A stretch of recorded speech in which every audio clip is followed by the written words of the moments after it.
On va revenir sur cet accident dans le Var, ce jet privé qui s'est écrasé à l'atterrissage en bout de piste sur l'aérodrome du Castelet. Il y a 3 morts, 3 Américains. On retrouve le préfet du Var, Paul Maurier, avec nous en direct sur BFM TV. Monsieur le préfet, bonjour. Est-ce que vous pouvez nous détailler un petit peu les circonstances de cet accident dramatique? Bonjour.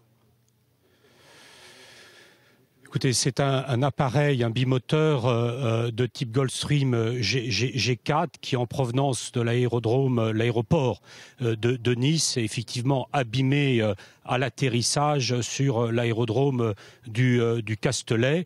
Donc cet incident s'est passé à l'atterrissage et nous avons, comme vous l'avez indiqué, à regretter le décès de 3 personnes, 2 hommes âgés de 60 et de 24 ans et une femme âgée de 30 ans. Ils sont tous de nationalité des États-Unis d'Amérique. C'est la raison pour laquelle le consul général des États-Unis à Marseille a été immédiatement prévenu. Oui, donc vous êtes rentré en contact avec les autorités américaines? Oui, les autorités américaines ont été prévenues et bien évidemment le Quai d'Orsay a été prévenu de cet accident qui met en cause et qui nous fait regretter le décès de 3 Américains.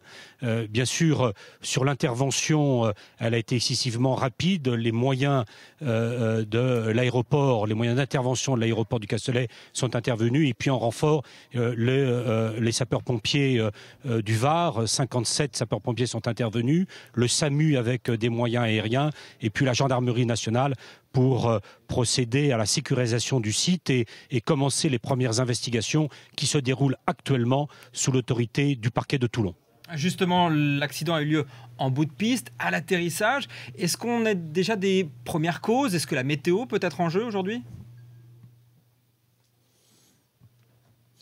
Écoutez, il est très difficile de répondre aux circonstances de cet accident.